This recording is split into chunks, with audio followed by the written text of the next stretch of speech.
JD, our last segment, 21 through 32. Take us through it, brother. Your 21 through 32? So at 21, the New Orleans Saints are taking Cam Ward, the Woo! quarterback from Miami. At 22, the Packers are taking Tyler Booker, interior offensive line from Alabama. At 23, the Bengals are taking Deion Walker, defensive line from Kentucky. At 24, the Dallas Cowboys are taking Ashton Genty, running back from Boise State. At 25, the Jets are taking Colston Loveland, tight end from Michigan. At 26, the Baltimore Ravens are taking Emory Jones, offensive tackle, LSU. At 27, the Eagles are taking JT Tumalau, edge from Ohio State. At 27, the Eagles are, sorry, I just said that. At 28, the Lions are taking Takario Davis, cornerback from Arizona. At 29, the Texans are taking Ariante Ursi, offensive tackle from Minnesota. At 30, the Bills are taking Tyleek Williams, defensive line from Ohio State. At 31, the 49ers are taking Emeka Egbuka, wide receiver from Ohio State. And at 32, the Kansas City Chiefs take Walter Nolan, defensive line from Ole Miss.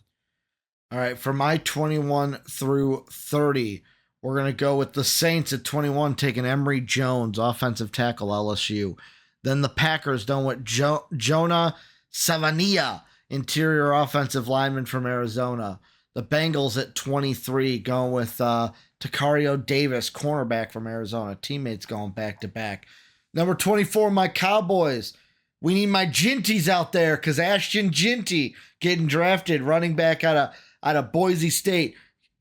My Ginties. I need my Ginties to roll off in the comment section for Ashton Ginty. Jets like you, JD at 25. I got Colson Loveland, Tennessee out of Michigan. Ravens at 26, going with Tyleek Williams, D lineman from the Ohio State University. The Eagles are going to go with a similar JT Tuamoloau, edge rusher from the Ohio State. Lions at 28 going Isaiah Bond, wide receiver from Texas. Texans going to go with Siobhan Revel Jr., cornerback from East Carolina. The Bills at 30 going to go with Kevin Winston Jr., the safety out of Penn State. Then at 31, I'm going to have Ariante Urse, offensive tackle out of Minnesota, the Niners. And Tyler Booker, interior offensive lineman from Roll Tide, Alabama. We don't give a piss about nothing but the Tide, going at 32. JD, quick question for you. Yeah. Ravens, not a lot of time, just one question. What are the odds they're not here at 26 and they're actually in the top 15 of the draft? I would say they're not high. They're not good odds. So you think they will end up being at this part of the draft? No, I don't. I think that I think they'll be probably somewhere from 22 to 17. Okay. I honestly think that they'll just miss the playoffs. Mm-hmm.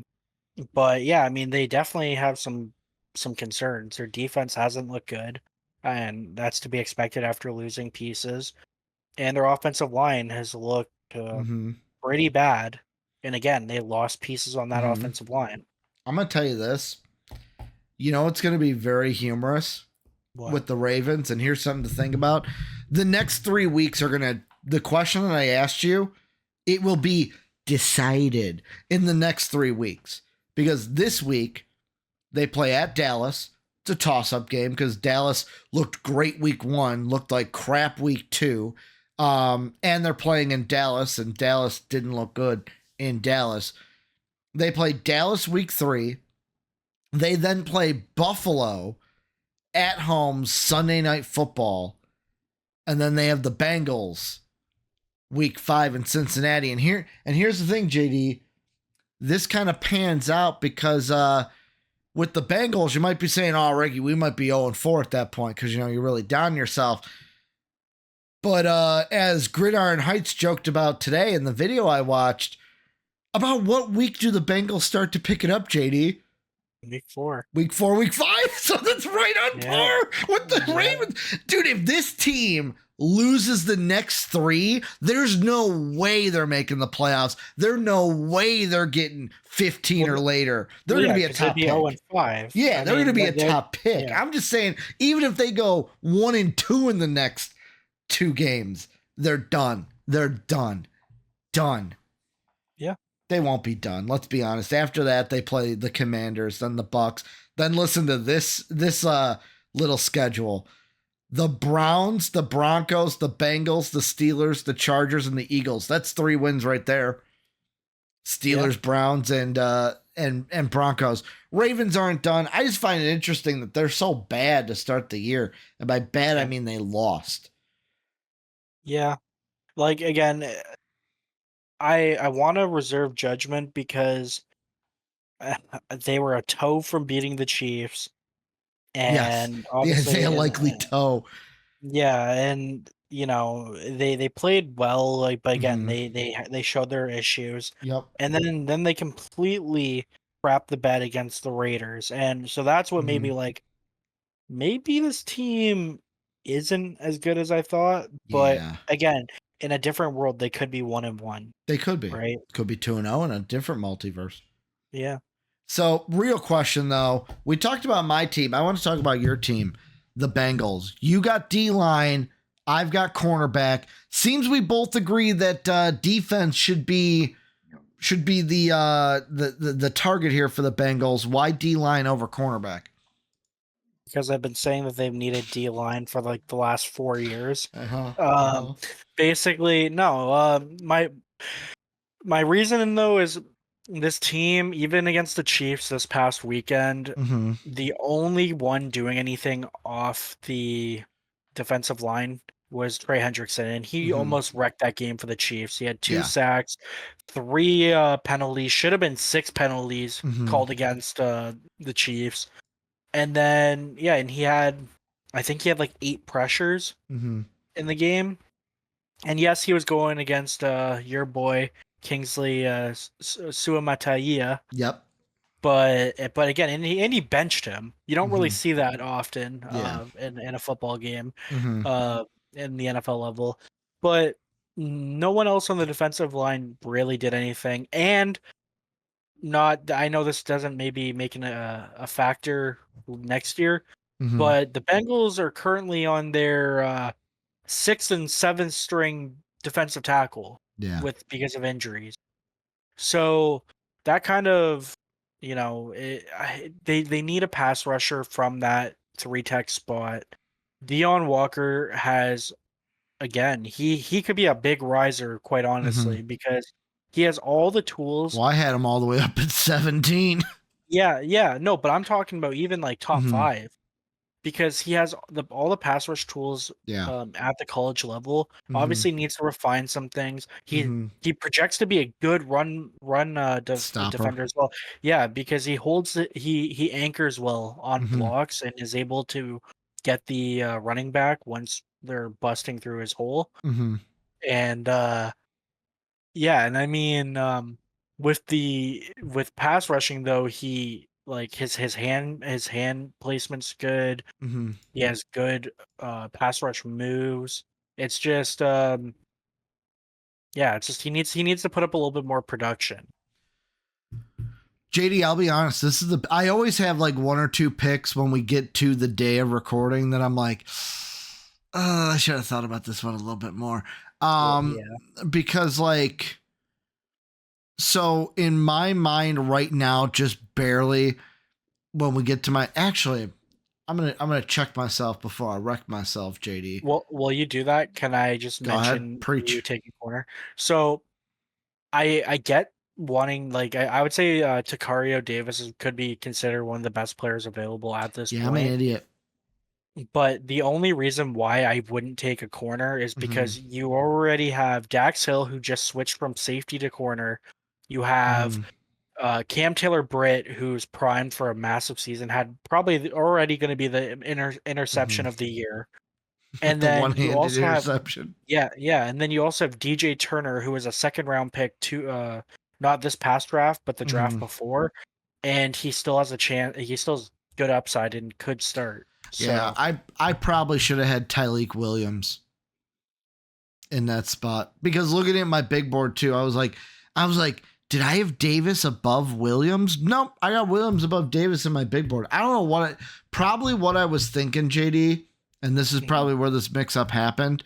When I had the fun version that I thought we were going to do, the Bengals were the number one pick because they're also 0-2. And I had Trevi Hunter going to the Bengals. And I think what I did was, I had them wide receiver cornerback guy. Oh, let me go ahead and put him with one of those. Oh, I'm going to put him. This happens. Sometimes it happens where a pick isn't the best pick. I apologize, Bengals fans. I probably should have. Ginty would have been a better pick. Yeah, than I've seen people mock as Ginty, but again, like, this is the thing. Okay, for the people watching, it's another year. Cowboys taking a running back in the first round. We got to for the memes, JD. But no, like, that's what I just want to say is, like, obviously, if you disagree, that's perfectly fine. But I think it's very important to remember it is a 1.0, and we are in week 3 of the NFL season. We're entering week 3. Or entering week 3 of the NFL season. So, I mean, obviously, there's going to be guys on this list who aren't first-round talents. I'll be honest. And there's going to be guys that we haven't even talked about that are going to rise up. There's going to be a numerous amount of guys that are on this list that don't even make it to the last one. Yeah. That aren't even on the list. Let me see. 2024 NFL. This is I'm just going to do this for the funsies. So no, last year's. Oh. So if we look at last year,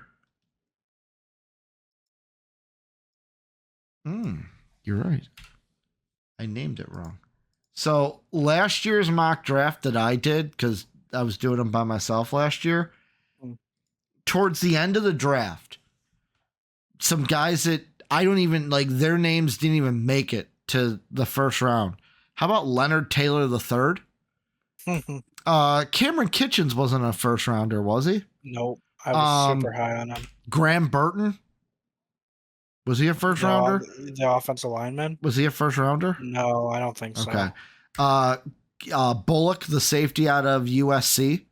Yeah, no. Dude, here's an example.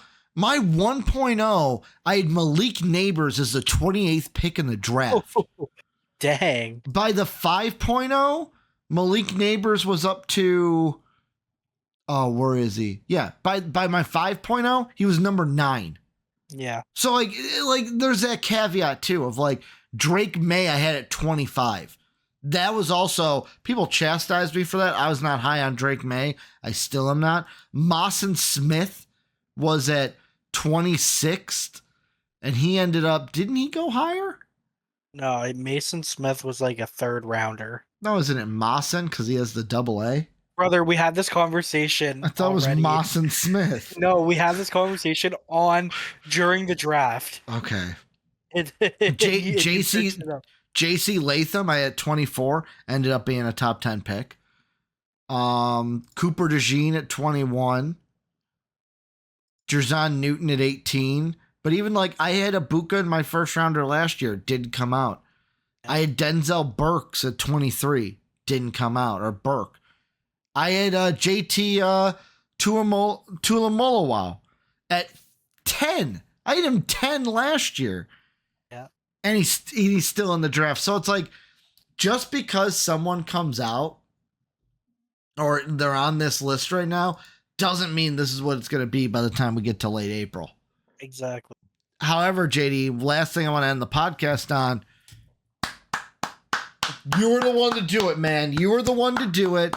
I couldn't do it. I didn't want to hype up my boy too much. But I have to give you a round of applause because you got my boy in the first round. Yeah. My quarterback, Cam Ward. He's been lighting it up for the U. Now, Now, I'll be completely honest. He has not played the best. He hasn't played the best competition, and yes, I know they played Florida. That is a Hey, no, stab that's at not Florida. saying much. That's not saying no. We suck. Florida's so dumb they don't even know what quarterback they want to go with when the choice is clear. Yeah, like why? When you told me they were starting Mertz, I was like, wait, what? They started Mertz? Yep. Oh, but JD, why the Saints though for Cam Ward? Because I have some disagreements here. Well, you have disagreements. Yes, I don't think the Saints even think about quarterback. Now, okay. I do not like Derek Carr, and I mean this is going to be the MVP curse. So it's the Derek Carr hatred coming out here. No, it's the fact that they've neglected besides Spencer Rattler. Oh. I'm sorry, the other guy they drafted just got skin cancer. Who? The dude out of or was it something with eye cancer, that Jake Hayner? Oh, good. The Fresno State quarterback? Oh. Didn't it come out? I gotta look at it. I thought he had eye cancer or something. But no, okay, so Derek Carr, I mean, he so far this season, I'm not even gonna say he's proven me wrong because he's always done this. He's played well enough in the regular season.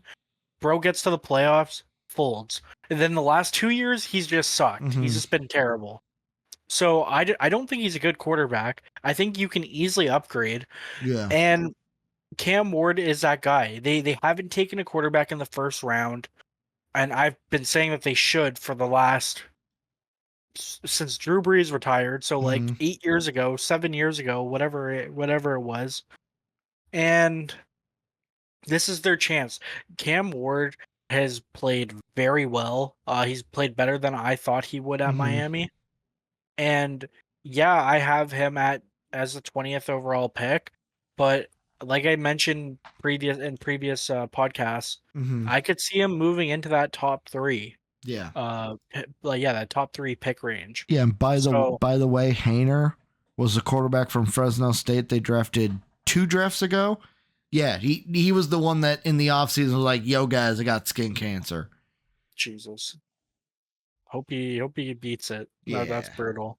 Yeah, what that was, the date they have here is July 26th. He announced that he was diagnosed with skin cancer. So it's not their fault one of their quarterbacks just got cancer. No, but my point is they've neglected to draft a first round quarterback, and Spencer Rattler. I know he's dog. Decent. I know he's looked decent in like training camp and whatever, but I mean that guy. He could be an okay starter, maybe, but I would, if you're telling me I could either have Cam Ward or Spencer Rattler, I'm taking Cam Ward every day of the week. Yeah, so I am too, but I think you're overlooking something. And my boy Jake Neverman, I got you back out there. This team's got Clint now. Clint's answering all of their problems. You know what I'm talking about, right? Clint Kubiak, baby, the offensive coordinator for this team. He's working with Derek Carr. He's got this offense reimagined, like Jake said, and I'm gonna agree with him. It's not a coincidence that Clint. He was the big guy. Ooh, he's the guy, the pass coordinator with the Niners. He leaves. Saints offense looks really good. Niners offense doesn't look that good. It looks a little bit out of sorts. Yeah. Clint's in town, man. Derek Carr is rejuvenated, and to be honest, let's be honest, if Clint's there and he can get this out of Derek Carr, they got 2 more years of Derek Carr on the books that there is no way they are drafting a quarterback this year to then draft under him. They will. Go ahead. You know who we said that about? Who? The Packers drafting Jordan Love. Yeah, but the Saints aren't the Packers. The Packers are known for that. They did that with Brett Favre and Aaron Rodgers. Still not common. Yeah, it's not common, but like that's what the Packers do. If they like a guy like that, they go ahead and take him. They don't even care about their guy. Aaron Rodgers did it to Brett Favre. Then Jordan Love did it to Aaron Rodgers. Guess what? Down the line, like 10 years from now, somebody will do it to Jordan Love. It's just how the Packers work. I saw quarterback and I was just like, the Saints? Really? Really? Instead of getting help for Derek Carr, getting No, them Derek Carr, some pass blocking, help doesn't matter. That guy can't even help himself. as he's having a great year. They're gonna roll the Falcons now, by the way. Yeah, I'm already fully expecting he's going to throw for like 500 yards and like 4 touchdowns. Hey man, as long as he keeps throwing them to Alvin Kamara, I'm okay with that. It's a great year to have Kamara in fantasy, just saying. When a lot of people are like, oh man, I don't know if I'd keep him. By the way, though, with Cam Ward through like what, 4 games? 3 games? He's thrown. Now, I will say his competition that he's played, Florida, Florida A&M, Ball State. Got to take Not that with a great. caveat. Got to take that with a caveat. Yeah, but not great. but JD, what's the one thing you said about Cam Ward at the beginning of the year? What does he have to not do? Run the ball over, especially with fumbles. Okay. Well, 11 touchdowns to 1 interception, and I believe he's had 0 fumbles so far. Yeah, I haven't seen him fumble, but Yeah. I'm not watching every Miami game religiously. But also the interceptions. He's only had 1 this year. He's got over 1,000 yards right now. Now, I will say, for the 15th millionth time, the schedule he has played is dog water. And it's going to continue to be dog water. Yeah, I was just going to say. They don't play anybody. Yeah, so they play South Florida. Then they play Virginia Tech, who has not been good. Then they play Cal, who has not been good. Yep. Then they play Louisville, who might be their first toughest team they play. Yeah. And that's October 19th. Then they play Florida State, who's been dog water. They've been the worst FBS team. Then they play Duke, Duke's 3-0. So, I mean, their record is good. Then they play probably the hardest team on their schedule right now, Georgia Tech. Because Georgia Tech might be the hardest team on their schedule. Then they play Wake Forest and Syracuse. Their toughest games may be Louisville, Georgia Tech, and Syracuse. This team might go undefeated. That's what I was just going to say. They might go undefeated. I'm going to want to throw myself off the nearest bridge. But Cam Ward, baby, he's the man. Cam Ward, the U. They're going to make the playoff, JD. They're going to make the playoff this year. It's a Mickey Mouse playoff. Oh, it's not a Mickey. It's a 12-team. It's a 12-team playoff. Mickey Mouse. You know what the championship game is going to be, right? What? Texas, Georgia. They're going to meet 3 times this year, man. Yeah. They're going to meet once in the regular season. They're going to meet in the SEC championship game. And then they're going to meet in the national championship game. I know Bama looks pretty good. For now. Until they play Georgia. Does Alabama play Texas? Kirby struggles against Bama.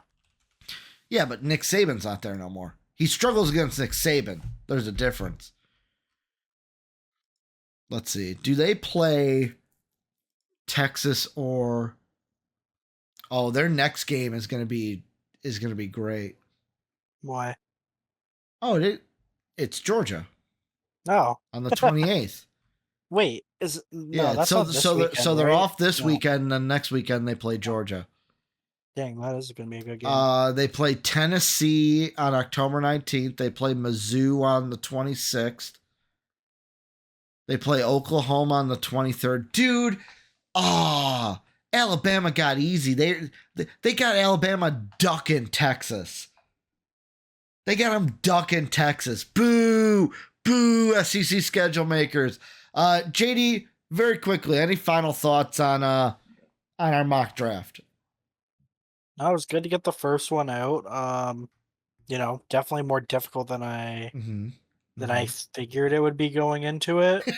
but no, I mean, yeah, it was good. I'm curious to see when we look back in a little less than a year, what players are sticking, what players are rising, and which ones are falling. Well, our next mock draft, I will say this, I'll let you guys know now because we haven't planned out. Our next mock draft, the 2.0, I can put it in here that we are done with this one. So I'm going to read out that. The next mock draft, JD, will be the podcast after week 9. So we have now until November. So the next one, 2.0, will be the week after week 9. So we'll see about 8 or 9 games from teams, see where we're at, kind of the midway point of the year.